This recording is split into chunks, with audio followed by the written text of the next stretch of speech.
what happened was people, very smart people, began to figure out that something big was coming up.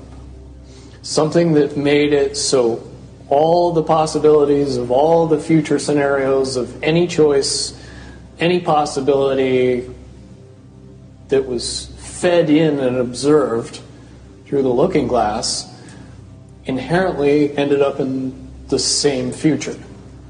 And no decision, no possibility changed past a certain point. That's the big secret. All possible timelines lead to the same basic set of history in the future. That is what sends everybody that has all of the information, that knows everything, into a blind panic. The people that know everything about Looking Glass, that have gotten all the reports and all the information, the elites of the world, probably figured out that that was the end of the game. And nothing could be manipulated beyond that point. When I was in the military, it would have been before 97 when I got in trouble. One of my particular areas that I was amazingly intuitive about is problem solving / mission planning, or more specifically, taking a bad mission and fixing it.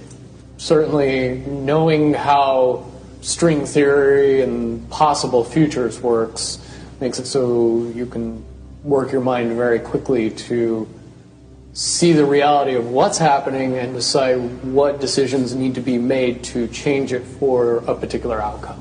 At a certain point, after they're done hearing the computer tell them this is what's going to happen over and over and over and over again, all they become focused on is how do we fix it? What I do know is that I was called in and asked to solve this problem, this timeline contraction problem. And I eventually did my due diligence and did all the investigating, and basically only had one piece of information, and that was reinforcement. The computer's right. The timelines will contract down to some inevitable thing. There is an inevitable event. It's been forecast, it's been predicted, it's been fed to us in a slop trough of what they want us to believe will happen. They don't actually have control over what happens. They only have control over the reaction, and it seems that no matter what they try to do to cause their desired reaction, it's going to have an opposite effect. Much, much easier for me to explain today what that process is as opposed to back then. If I had to give it a name, I would say it's the awakening process. It's an evolution of consciousness that cannot, will not, and no matter what decisions or possibilities are injected into the equation, eventually it all resolves down to us all learning the truth and becoming aware of this massive dam of lies that has been built that keep us from knowing massive volume of information that we should otherwise possess. Essentially what happened with Looking Glass, not only did they not want people to use it anymore because they knew it was just going to burp out the same thing, but at the same time they didn't want anybody else to know what it was saying, I'm sure. Because that information was of a monumental concern when I was in the military about how to prevent this inevitability. Now, at first I thought it was end of the world. Now I see end of the world as end of their world. The biggest cherry on top of all this conversation would be a synopsis to say that if I could convince everybody out there that for all intents and purposes, what we believe to be true eventually becomes true. If somebody convinces us that a major disaster is going to happen in the very near future, a major disaster happens in the very near future. If we don't buy into that fear and accept that there is really nothing that we know is going to happen, and accept of whatever happens, that makes the convergence of the timelines happen as naturally as possible. Any attempts to try to go away from this one inevitable conclusion, I again see as a new beginning, an end of this reality, the beginning of something that we can't even possibly understand based on the level of our beliefs currently.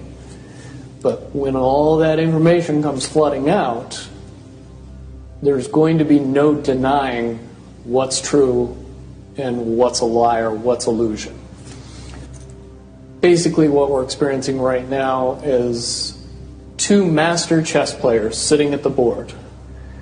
And one of them looks down at the board and sees that he's in checkmate in 7 moves. And he looks across at his opponent, and he knows that his opponent sees it too. So there's no getting out of it. So at this point, the loser can only prolong the game. Both players know the game is over. It's only a matter of time before he does this, and then you're forced to do this, and then he's forced to do this, and eventually checkmate. We, as a race, if we could understand that the game is over, that based on the rules of the game, the bad guys have already lost, the good guys have already won. Yes, there's moves left on the table, but those moves are being forced by the player that is going to win. The only way that checkmate can't happen is if the player that's winning makes a mistake.